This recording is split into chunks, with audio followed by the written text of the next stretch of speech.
ভারত থেকে মান পরীক্ষার রিপোর্ট পাওয়ার 4 মাস পর বেনাপোল বন্দরে আটকে থাকা রফতানিমুখী সুপারির ট্রাক খালাস শুরু হয়েছে। এই মুহূর্তে বন্দরে আছেন সহকর্মী আজিজুল হক। বিস্তারিত জানতে সরাসরি যাচ্ছে তার কাছে। বেনাপোল বন্দরে যে সমস্ত পণ্য ভারতে রপ্তানি হয়ে থাকে এই সমস্ত রপ্তানি পণ্যের মধ্যে বড় একটি অংশ রয়েছে কাঁচা সুপারি।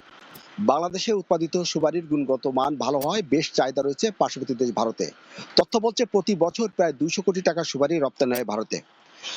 নিয়ম রয়েছে সুপারি রপ্তানির আগে ভারত থেকে মান পরীক্ষার ছাড়পত্র গ্রহণ করতে হয়। তবে গত 4 মাস ধরে ভারতীয় কাস্টম কর্তৃপক্ষ সুপারি রপ্তানির ছাড়পত্র না দেওয়ায় বেনাপোল বন্দরে ভারতে প্রবেশের অপেক্ষায় 176টি রপ্তানিমুখী সুপারি ট্রাক আটকে ছিল।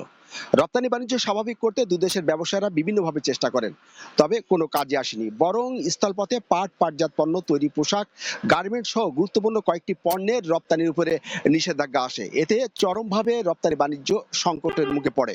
তবে ব্যবসায়ীরা প্রত্যাশা করছিলেন যে দেশে রাজনৈতিক সরকার ক্ষমতায় আসলে এই সমস্যা কাটতে পারে। অবশেষে আমরা লক্ষ্য করেছি গত 12ই ফেব্রুয়ারি ত্রয়োদশ জাতীয় সংসদ নির্বাচনের পরপরই বাণিজ্যের ক্ষেত্রে যে প্রতিবন্ধকতা ছিল সে প্রতিবন্ধকতা কাটতে শুরু করেছে। অর্থাৎ 4 বছর ধরে বন্ধ থাকা গম রপ্তানি গত 15ই ফেব্রুয়ারি ভারত সরকার গম নিষেধাজ্ঞা প্রত্যাহার করে নেয়।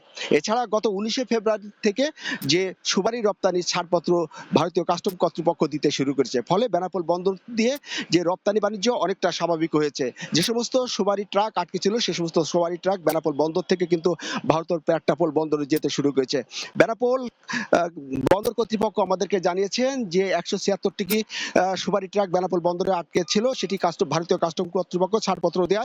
গত বৃহস্পতিবার বেনাপোল বন্দর থেকে 100টি ট্রাক ইতিমধ্যে ভারতে ঢুকেছে এবং যে 76টি ট্রাক বেনাপোল বন্দরে আছে সেটি পর্যায়ক্রমে বেনাপোল বন্দর থেকে ভারতের পেট্টাপোল বন্দরে প্রবেশ করবে। আপনি জানেন যে প্রতি বছর ভারত এবং বাংলাদেশের মধ্যে প্রায় 14 মার্কিন বিলিয়ন ডলারের পণ্য আমদানি এবং 2 মার্কিন বিলিয়ন ডলারের পণ্য রপ্তানি হয়ে থাকে।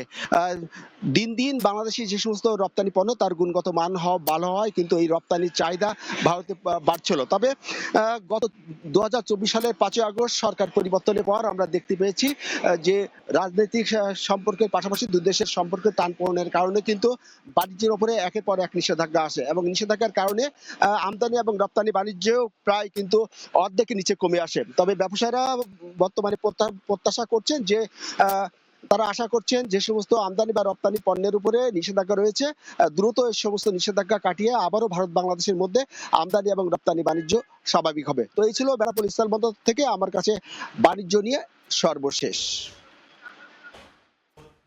সুপারি রপ্তানি প্রক্রিয়ার সবশেষ জানতে এতক্ষণ সরাসরি ছিলাম বেনাপোল স্থলবন্দরে।